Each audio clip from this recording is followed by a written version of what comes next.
PS5 Pro was finally revealed today. And, well, it's a little bit more expensive than some people were thinking. I was predicting right about where we landed. So today I want to go through all my predictions and see how close I got with this thing. I'm Derek, and welcome to Position Offset.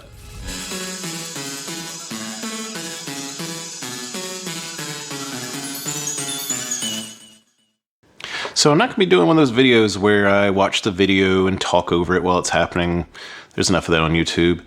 I'm going to make the assumption that you've already seen the video that was aired today, or when this is being recorded this morning. Mark Cerny's presentation, very brief, on the PS5 Pro, but it's finally official now. I'll link you over here. Should be a little link somewhere from this side of the screen, I believe. And yeah, you can go watch that if you haven't seen it before and come back. I'll jump into specs in a moment, but first, let's go ahead and talk price. Here's what I said back in May.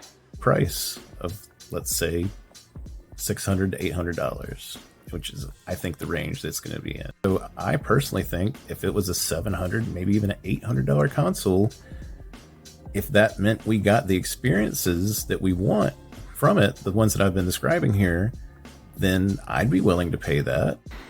And so, yeah, I was pretty much spot on with 700. I gave a range, and really it's up towards the upper bounds of that range if you include the optical drive, about 780 for the system as a whole there, since there's no bundle, it sounds like. But yeah, whew, I was kind of hoping I was wrong on this one. I had, since that video came out, kind of been thinking that, okay, maybe it's going to be more like 650 even, but nope, it's 700, and yeah, really 780 to get the complete system. And I went ahead and ordered my drive today. It's the same one that goes with the PS5 Slim, and yeah, they're not sold out yet, so you might want to go ahead and grab one too if you're planning on getting a PS5 Pro. Now, I will wager that there will eventually be a bundle, but Sony's not going to have it at launch. They're going to come 6 months, maybe even a year later down the road with that bundle, maybe when they're ready to do a price drop or something. But for right now, they're getting every penny out of us today. And now for the specs, you know, it's pretty much exactly like we'd all been thinking across the various rumor mills and leaks and everything out there. The general consensus, at least as far as I'm hearing, pretty much exactly what we saw today. There really wasn't that big a surprise outside of the price and the release date. Everything in terms of specs is pretty much exactly what we thought it was going to be. The PlayStation 5 Pro is going to have a GPU that's about not quite twice as big, but significantly larger than the original GPU inside the PS5 in terms of the number of compute units. This is going to allow it to do a lot more in terms of rasterization, but particularly we're going to see huge improvements in ray tracing. This is the place where they seem to be really focusing on the improvements. Some people are saying we may see 3, maybe even 4 times the performance increase. It's got a more powerful GPU. It's got much, much better ray tracing, and it's going to have a DLSS type upscaling system, PSSR. But I feel like we knew at very least that last part was true after Moore's Law is Dead had that leak, and then Sony pulled it down. That was pretty telling that it was a legit leak. And yeah, now it's official. So now Sony hasn't given us the exact fine details on it, so I'm making some assumptions here that we're correct on some things that we actually don't have confirmation on yet, so we'll hold out on that, but I feel pretty good at this point on it all. And I'm going to have to go ahead and give myself a point. I said it would be out this fall, and it's coming out November 7th. The PS5 is almost surely coming out by the end of this year. Now, if we go back even further, before I had even started this channel, back in 2022, I made some predictions that I'll put up on the screen now. And yeah, those were all pretty well on it. I called the timing for both the Slim and the Pro coming out in 2023 and then 2024 with the Pro now. I was off on the Xbox. Obviously, back then we didn't know it yet, but Microsoft canceled their mid-gen refresh. There's not going to be one because Microsoft is, to our best knowledge, coming out with a new console 2 years from now, jump-starting into Generation 10 about 2, maybe even 3 years earlier than Sony's going to have their next system out. So not completely right, but I'm still feeling pretty good about it. But back to PlayStation, I said it would be a combination of RDNA 3 and RDNA 4. That has not been confirmed yet, but all of the leaks are basically saying that. It seems like that's probably going to be true. I'm going to go ahead and count that as an early win. In fact, during CNET's coverage of the console, they got a special preview. They mentioned that it had technology in it that is not yet available for PC. Pretty much saying RDNA 4, I'm going to say. And I was right about ray tracing. I said it's going to be about 2 to 3 times more powerful. That's exactly what Mark Cerny said today. Now, the rumors are saying that in some cases it may even go up to 4x, but hopefully Sony was just being realistic with the numbers they were giving people, not trying to get people's hopes up too high. And of course, they actually are going to have 8K gaming officially now, not just letters on a box, supposedly, but that was also something I predicted. So, yeah. But I was off on the RAM. I thought we were going to get more RAM. At least, a little bit of extra on the side for the OS. The rumors are saying that there's going to be about an extra gigabyte available to developers somehow on the system, but if they're not increasing the amount of RAM, I don't really know how that's possible. If they have cut down on some of the services and optimized things better, you would think that would just be purely software and would roll down to the base model too. So maybe there is more RAM that we haven't heard about yet, but it wasn't mentioned in the presentation today. Didn't get that one right. Additionally, I don't know if I ever actually said this out loud. Maybe I just left a comment on somebody's video somewhere. Maybe I can dig that up. But I've definitely been hoping that we get a 2 terabyte drive. So I'm not going to necessarily count this one because it wasn't in the video, I don't think. But yeah, 2 terabyte drive confirmed. Pretty great. Hopefully it's also still expandable.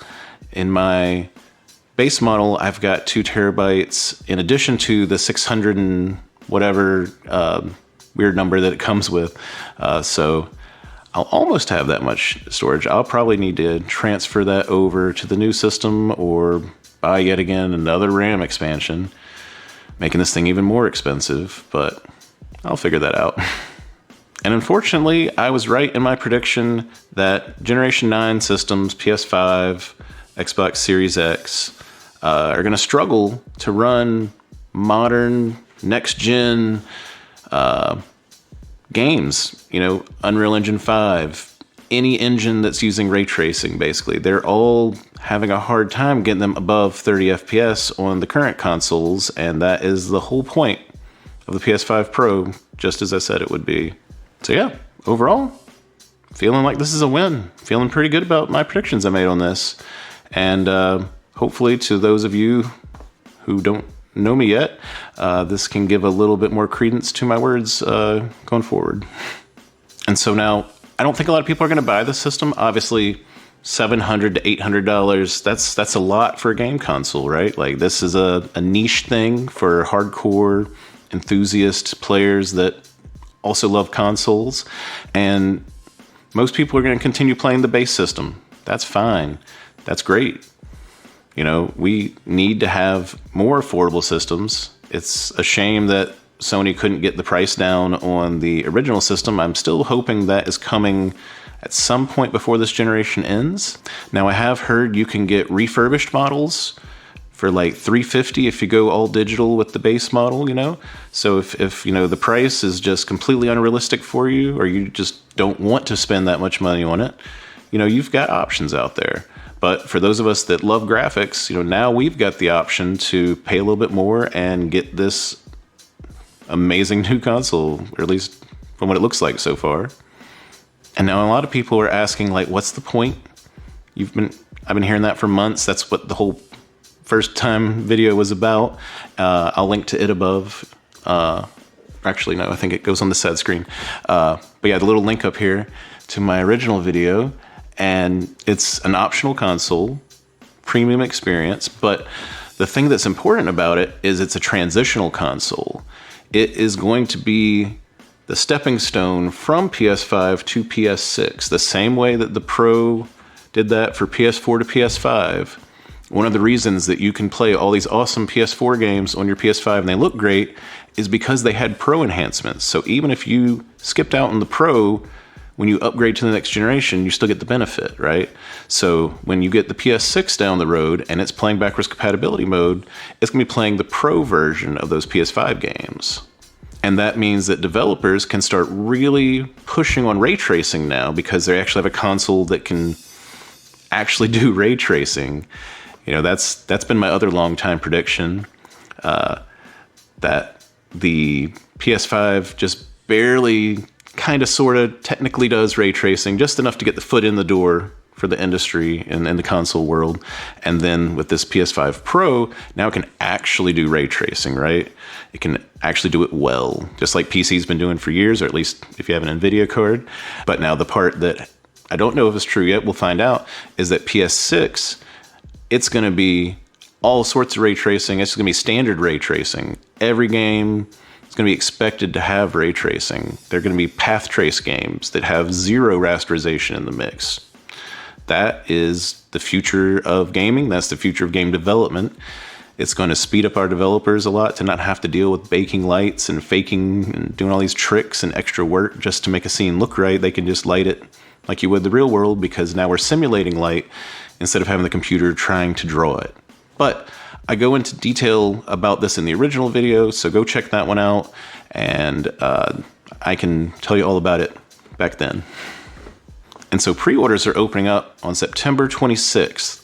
I don't know what time of day exactly. They just said the date that I saw on the blog post, but that is when they're going to open up. They're going to go fast. Even though this is a niche console, it's probably not going to have a huge run of the first set that's getting manufactured.